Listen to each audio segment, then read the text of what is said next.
नमस्कार विद्यार्थियों, आप सभी का आपके अपने YouTube channel Shri Vivek classes पर स्वागत है। आज हम लेकर आ गए फाइनली वार्षिक परीक्षा पेपर 2026 के लिए गणित विषय का बहुत ही इम्पोर्टेंट प्रैक्टिस पेपर क्लास 7वीं के विद्यार्थियों के लिए। तो विद्यार्थियों, आपको इस वीडियो को कंप्लीट देखना है और पूरे पेपर को सही ढंग से समझना है, क्योंकि हमने इस प्रैक्टिस पेपर में आपकी बुक के सभी इम्पोर्टेंट क्वेश्चनों को कवर किया है, जो आपके एग्जाम की दृष्टि से बहुत ही इंपॉर्टेंट रहने वाले हैं और एग्जाम पेपर में आपको ये सवाल जरूर देखने को मिलेंगे। तो चलिए अब बिना टाइम वेस्ट किए हम इस पेपर को हल करना स्टार्ट करते हैं। Let's go start.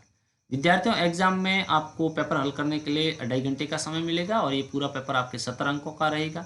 वैसे अलग अलग स्थानों पर इसके पूर्णांक है वो अलग भी हो सकते हैं। बाकी आपकी विषय सेम है, बुक्स समान है, तो क्वेश्चन है आपके वो सेम ही रहने वाले हैं। तो सबसे पहले हम शुरुआत करते हैं खंड अ से, जिसके अंदर आपके वस्तुनिष्ठ प्रश्न कवर किए गए हैं और ये आपके खंड 19 अंकों का रहने वाला है।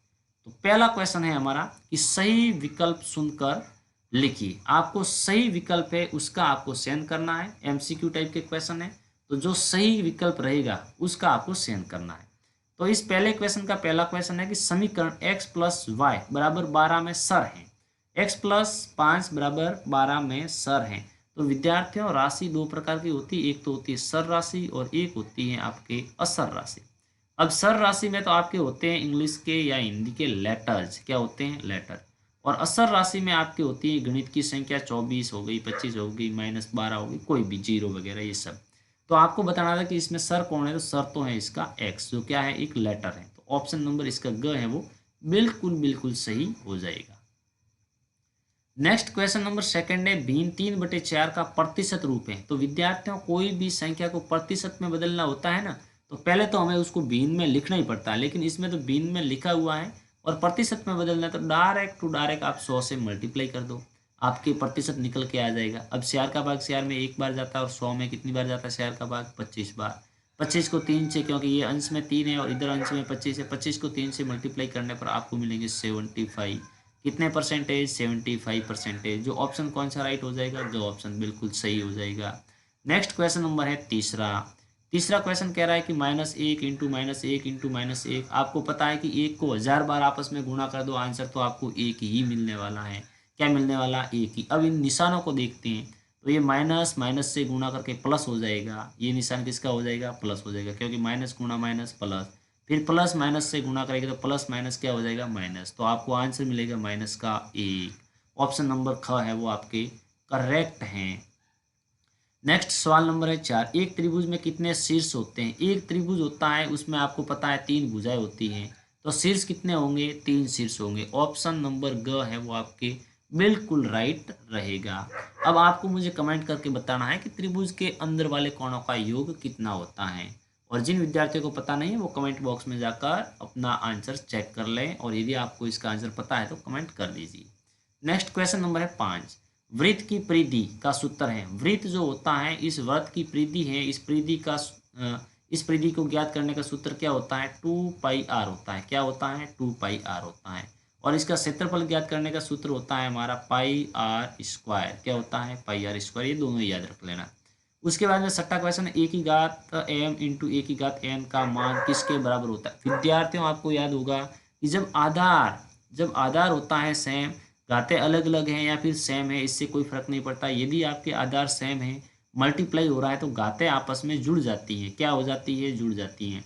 तो ये आपके हो जाएगा ए की घात m प्लस n। ये किस में है, वो ऑप्शन आपका राइट हो जाएगा, ख ऑप्शन है जो करेक्ट हो जाएगा।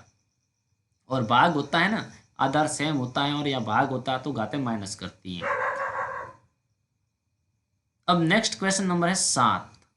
सातवां क्वेश्चन क्या कह रहा है कि आंकड़ों 5, 10, 15 का माध्य क्या है। माध्य ज्ञात करने के लिए हम क्या करते हैं, राशियों का योग बटा राशियों की संख्या, आंकड़ों का योग बटा आंकड़ों की संख्या। आंकड़े हमारे 5, 10, 15, तो इनको जोड़ते हैं, 5 प्लस 10 प्लस 15, और इसमें भाग देंगे। ये कुल आंकड़े कितने हैं, 3 है, तो 3 का भाग देंगे। तो इन तीनों का योग तो होता है 5, 10, 15 का योग होता है हमारे 30। कितना होता है, 30। और बट्टे में है 3, तो 3 का भाग 30 में पूरा पूरा हमारे जाता है 10 बार। कौन सा ऑप्शन राइट, ग ऑप्शन बिल्कुल सही है। अब सेकेंड क्वेश्चन है हमारा, रिक्त स्थानों की पूर्ति कीजिए।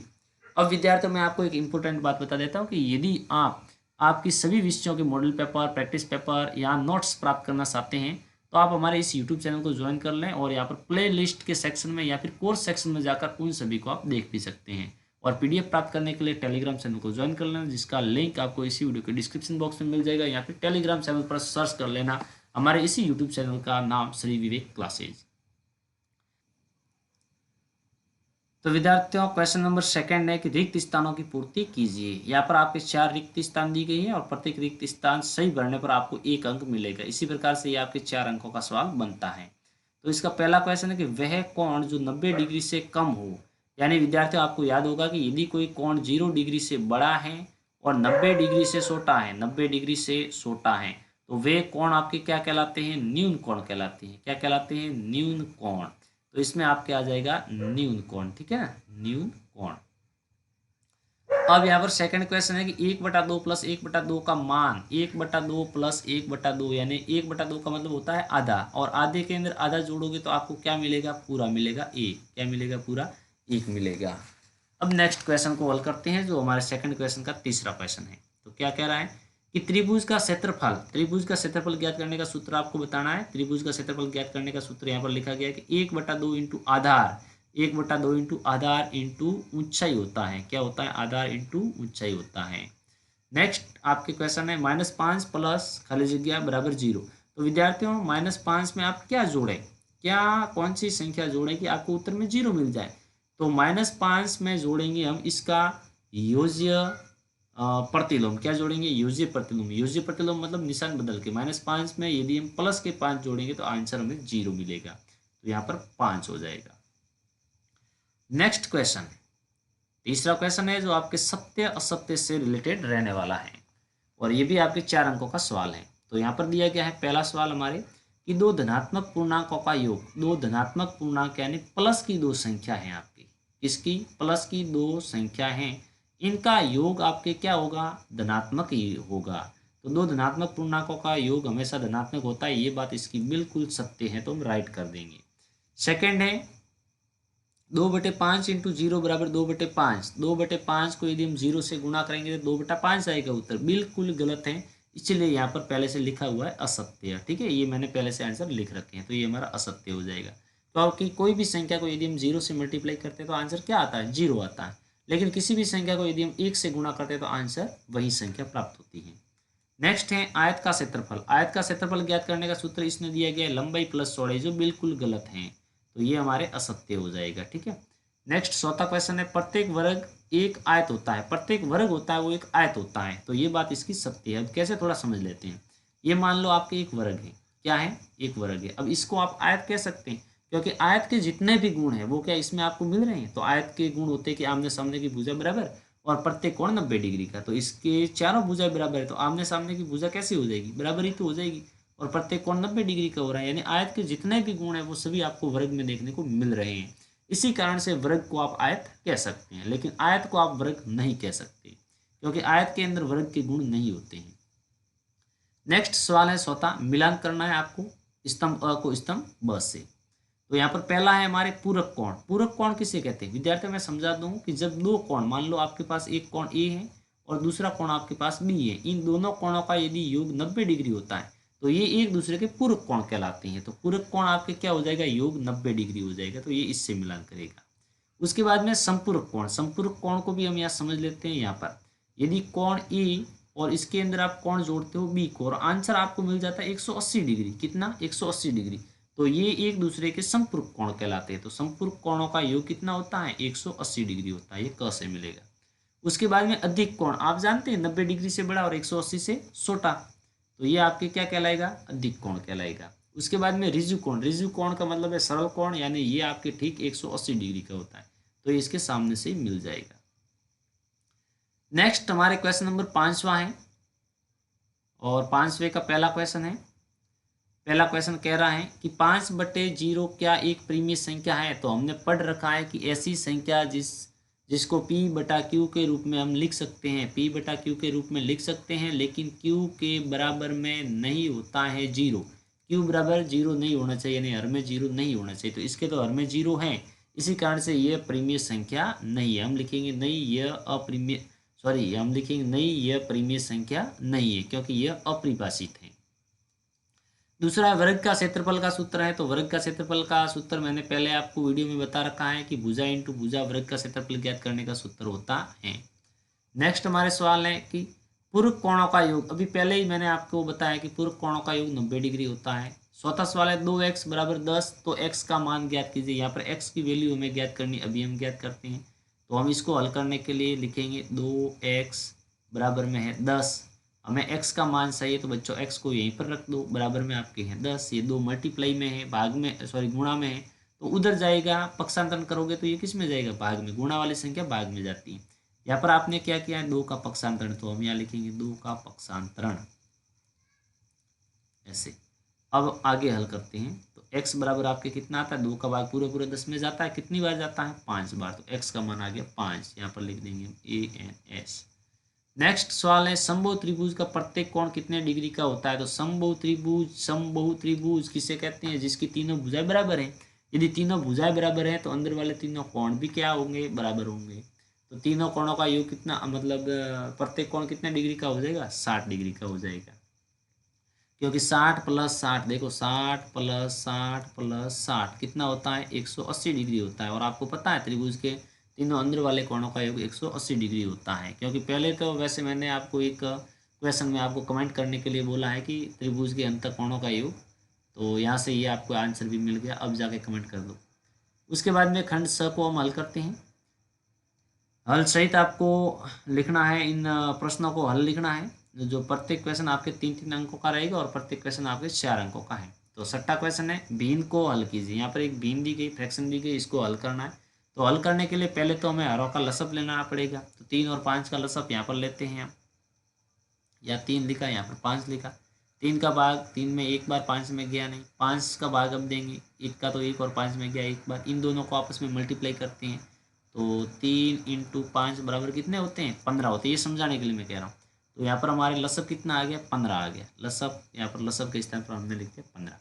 अब हम क्या करेंगे, अब हम काम करेंगे 2 बटे जो ये 3 है ना विद्यार्थियों, इन 3 को हम किससे गुणा करें कि ये 15 हो जाए। कितना हो जाए, 15 हो जाए। क्योंकि जो हमारा लसअप होता है हर को उतना ही बनाना होता है। तो 3 को यदि आप गुणा करते हैं 5 से तो ये 15 होता है। तो यदि आपने पढ़ रखा है, याद कर रखा है कि तुल्य भिन्न ज्ञात करने के लिए अंश और हर दोनों को एक जैसी संख्या से गुणा करते हैं। यदि आपने हर को 5 से गुणा किया तो अंश को भी तो 5 से गुणा करना पड़ेगा। तो 5 को 2 से गुणा करने पर 10 होता है। यानी इसका मतलब ये हुआ कि 2/3 को आप 10/15 लिख सकते हो। तो मैंने यहाँ पर लिख दिया 10/15। फिर यहाँ पर प्लस है तो प्लस। अब 4/5 का भी हमें ये रूल अपनाना पड़ेगा। 4/5 में इस 5 को विद्यार्थियों आप किससे गुणा करें कि आपके हो जाए 15। तो आप कहोगे कि सर 3 से, तो हर को 3 से गुणा किया तो अंश को भी तो 3 से गुणा करना पड़ेगा। तो 4×3=12।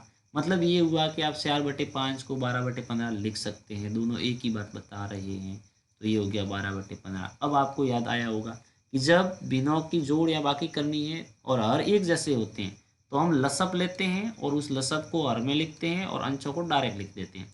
हर एक जैसे तो एक हर को हम लसअप के रूप में लिखते हैं और अंशों को सीधा का सीधा लिख देते हैं। 10 + 12 दोनों को जोड़ा कितना हुआ, 10 और 12 हमारे ये हो गया 22। तो 22/15 ये हमारा हो गया आंसर।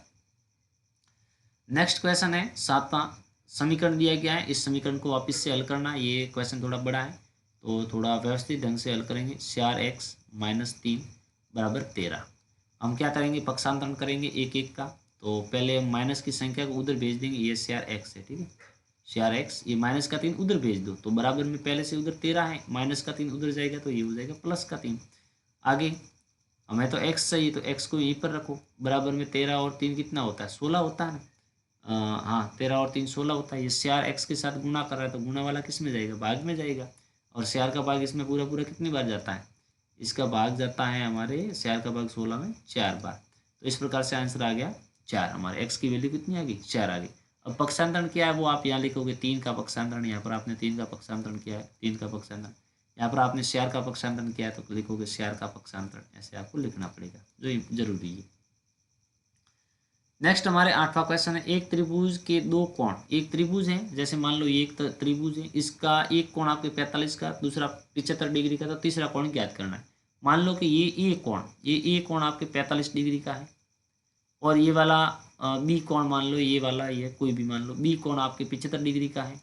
तो आपको ये वाला कोण ज्ञात करना है। तो हम लिखते हैं कोण ए प्लस कोण बी प्लस कोण सी बराबर 180 डिग्री, क्योंकि त्रिभुज के तीनों कोणों का योग कितना होता है 180 डिग्री होता है। तो त्रिभुज के अंत कोण या नाम लिखेंगे, यहाँ पर त्रिभुज का सिंबल बनाए, त्रिभुज के अंत कोण या अंत कोणों का योग ऐसे लिख देंगे, अंत कोणों का योग लिखना पड़ेगा, जरूरी है।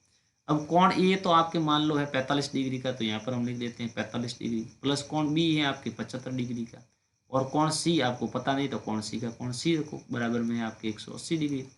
इन दोनों को जोड़ के उस साइड में भेज देते हैं, तो इन दोनों को जोड़ते तो 5 और 5 आपके हो गए 10, और 7 और 4 हो गए आपके 11, 11 और 1 हासिल का 12 हो गया, तो 120 हो गया, है ना। 120 ये तो हो गया 120 प्लस कोण सी बराबर में 180 डिग्री। हमें कोण सी चाहिए तो कोण सी को यहीं पर रखो, 120 को उधर भेज दो, तो ये 180 पहले से था, 120 प्लस का उधर गया तो माइनस का 120 हो गया। तो कोण सी बराबर आपके कितना हो गया, 180 में से 120 गया तो ये आपके आ गया 60 डिग्री। कितने डिग्री, 60 डिग्री। ठीक है, ये इस प्रकार से आपके आ जाएगा, ये आपके बिल्कुल करेक्ट हो जाएगा। नेक्स्ट क्वेश्चन पर चलते हैं। यहाँ पर मैं एक बार टोटल इनकी चेक कर लेता हूँ वापस से। ये इस प्रकार से हमारे होते हैं 45 और 75, इसको दे दी तो 80 हो गए, 80 और 46 आपके 120 बिल्कुल करेक्ट है, क्योंकि बच्चे हैं वो कहीं पर हम फटाफट से सॉल्व करते हैं तो कहीं गलती हमसे भी होती हैं। उसके बाद में खंड द को हल करते हैं, जो आपके मध्य उत्तर क्वेश्चन है, 5 अंक वाले ये क्वेश्चन है, 4 क्वेश्चन है और प्रत्येक क्वेश्चन 5 अंक का रहने वाला है। इस प्रकार से ये आपके खंड द है वो 20 अंकों का रहने वाला है। तो 10वां क्वेश्चन है कि एक वस्तु 500 रुपये में खरीदी गई और 600 रुपये में बेची गई। एक वस्तु को 500 में खरीदा है और 600 में बेच दिया, तो लाभ प्रतिशत ज्ञात कीजिए। आपको क्या ज्ञात करना है, लाभ प्रतिशत। तो लाभ प्रतिशत ज्ञात करने के लिए लाभ प्रतिशत ज्ञात करने का सूत्र आपको याद होना चाहिए विद्यार्थियों। तो पहले तो हम ज्ञात करेंगे लाभ कि भाई हमें लाभ कितना हुआ। तो हमने वस्तु को खरीदा है 600 रुपये में, नहीं 600 रुपये में हमने बेचा है और 500 में खरीदा है, तो 600 माइनस 500 यानी 100 रुपये का हमें हो रहा है लाभ। क्या हो रहा है, लाभ हो रहा है।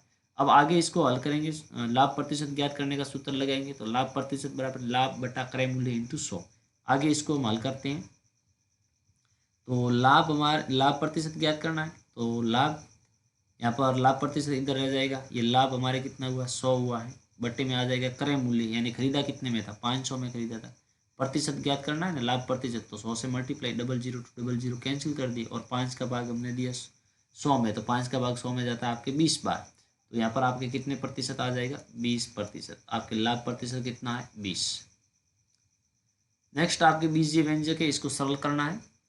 यहाँ पर ये दो पदी हैं और ये भी दो पदी, और इस दोनों को आपस में जोड़ना है। तो जोड़ने के लिए पहले वाले पद को हम लिख देते हैं पहले, 5x² माइनस 1 मिनट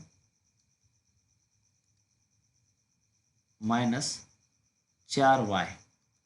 अब इसको इसके नीचे लिखेंगे, ये x² है तो x² के नीचे जाएगा, यहाँ आएगा 2x² है तो यहाँ आ जाएगा 2x²।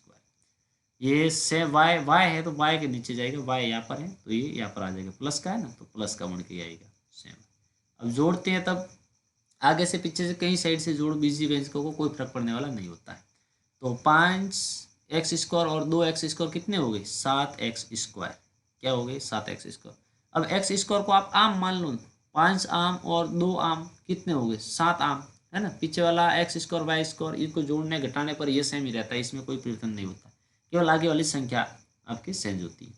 अब ये संख्या माइनस की है और ये संख्या प्लस की है, तो इसका मतलब तो इसको घटाना पड़ेगा। तो सेम में से 4 को घटा दो, क्योंकि बड़े में से छोटे को हमेशा घटाना है। तो सेम में से 4 को घटाए तो पीछे रह गया आपके प्लस के 2, और ये पीछे y है तो y, ये इसका आ गया आंसर। नेक्स्ट 12वां क्वेश्चन है, एक वृत्त की त्रिज्या r 7 सेमी है, इसका क्षेत्रफल ज्ञात कीजिए और पाई बराबर आपको 22/7 रखना है। तो एक वृत्त की त्रिज्या आपके, तो आप लिखोगे दिया गया है आपके एक वृत्त की त्रिज्या इतना ज्ञात करना है आपको, क्षेत्रफल। तो क्षेत्रफल ज्ञात करने का सूत्र पहले लिखोगे, इसका सूत्र क्या होता है क्षेत्रफल ज्ञात करने का सूत्र, वृत्त का क्षेत्रफल ज्ञात करने का सूत्र होता है पाई r², ये होता है। ठीक है, आपको व्यवस्थित लिखना है, मैं आपको केवल सॉल्व करवा रहा हूँ। इसने बोला हुआ पाई की इस्तेमाल 22/7, तो हम रखेंगे यहाँ पर 22/7 इंटू आर का मतलब त्रिज्या जो 7 है, यहाँ पर r का स्क्वायर है तो 7 का हम क्या करेंगे स्क्वायर, यानी 7 × 7 2 बार लिख देंगे, स्कोर का मतलब। तो 7 से 7 तो कैंसिल हो गया, आगे हमारे क्या बचा 22 into 7, 22 into 7 is equal to 7 का भाग हमारे 7 को 2 से गुणा किया, 7 दूनी 14, असल का क्या 1, 7 दूनी 14 और 1 15, तो ये हो गया 100 सेमी वर्ग सेमी, ठीक है ना, 154 वर्ग सेमी, ये हो गया इसका आंसर। नेक्स्ट खंड ई है, जिसमें बहुत ही इंपॉर्टेंट 2 क्वेश्चन है और दोनों ही क्वेश्चन आपके 7-7 अंकों के रहने वाले हैं। तो यहाँ पर 14वां क्वेश्चन है, एक आयत जिसकी लंबाई 10 सेमी और चौड़ाई 6 सेमी, इसका चित्र बनाइए और इसका परिमाप ज्ञात कीजिए। तो पहले हम एक चित्र बना लेते हैं, तो ये बना दिया चित्र, ये आपको इसके प्रकार की सहायता से बनाना होगा वहाँ एग्जाम में। एक आयत जिसकी लंबाई आपके मान लो ये लंबाई आपके हैं 10 सेमी और चौड़ाई ये वाली चौड़ाई आपके हैं 6 सेमी, 6 सेमी, ठीक है। इसका चित्र बनाया और इसका परिमाप, अब आयत का परिमाप ज्ञात करना तो कोई हार्ड बात है नहीं। आयत का परिमाप ज्ञात करने का सूत्र क्या होता है, 2 इंटू कोष्टक लंबाई प्लस चौड़ाई। तो 2 इंटू लंबाई है हमारे 10 प्लस चौड़ाई है हमारे 6 इज इक्वल टू 2 इंटू इन दोनों को जोड़ने पर 16 होते हैं और 16 को 2 से गुणा करने पर 16 दूनी 32 होते हैं, 32 सेमी, ये इसका हो गया सरल। एग्जाम में आपके क्षेत्रफल और परिमाप दोनों ज्ञात करने का सूत्र पूछ लिया जा सकता है सवाल, और कुछ अलग भी पूछा जा सकता है, लेकिन है इम्पोर्टेंट। उसके बाद में ये क्वेश्चन है, घातांक के नियमों का प्रयोग करते हुए आपको इनको लिखना है। तो ये कुछ इस टाइप से हैं आपके, 3 की घात 5 इंटू 10 की घात 5 इंटू 25 बट्टे में है आपके 5 की घात 7 इंटू 6 की घात 5, इस टाइप से। तो पहले इनको थोड़ा व्यवस्थित करना पड़ेगा हमें। 3 की घात 5, इसके और टुकड़े हो नहीं सकते, 3 की घात 5 रहेगा इंटू 10 के टुकड़े हो सकते हैं, 10 की घात 5 है तो इसको इस प्रकार से लिख सकते हैं। 10 किस प्रकार से गुणा करने पर आते हैं, 2 इंटू 5, तो यहाँ पर 2 की घात भी हमारी 5 हो जाएगी और 5 की घात भी हो जाएगी 5। क्यों भैया, क्योंकि यहाँ पर हमारे ये 10 है, ऐसे मैं यहाँ समझाता हूँ। 2 इंटू 5 ये हमारे कितने हैं, 10 ही तो हैं। यहाँ पर 10 की घात 5 है तो इनकी घात 5, क्योंकि ये क्या है, ये तो 10 ही तो है, तो यहाँ पर 2 की घात भी 5 है और 5 की घात भी 5 है, इस टाइप से। उसके बाद में यहाँ पर है हमारे 25, तो 25 को हम क्या करते हैं, इनके टुकड़े करते हैं तो 5 इंटू 5 ऐसे लिख सकते हैं। ये कितने, ये 25 ही तो है, तो यहाँ पर इसको हम लिख सकते हैं 5 की घात 2 ऐसे लिख सकते हैं। तो यहाँ पर हम लिख सकते हैं 5 की घात 2 और बट्टे में, 1 मिनट में चेक करता हूँ आपको दिख रहा है या नहीं दिख रहा, बिल्कुल राइट तरीके से दिख रहा है, ठीक है। अब यहाँ पर हम लिखते हैं 5 की घात 7 है बट्टे में, तो 5 की घात 7 इंटू 6 के टुकड़े कर सकते हैं हम क्या, 2 इंटू 3, 2 इंटू 3 सही तो होते हैं, या 6 की घात 5 है, 2 की घात भी 5 होगी और 3 की घात भी 5 होगी। यहाँ पर मैं इस पूरे को लिखता हूँ, 3 की घात 5 इंटू 2 की घात 5 है हमारे, 2 की घात है 5 सर। उसके बाद में 5 की घात 5 है और यहाँ 5 की घात 2 है, तो यहाँ पर इन दोनों, ये दोनों आधार सेम है। आधार सेम है तो घातें जुड़ती, मैंने आगे एक सूत्र के रूप में आपको बताया। तो आधार सेम होते हैं तो आधार तो वही रहता है और घातें जुड़ती है, 5 और 2 कितनी हो जाएगी, 7 हो जाएगी।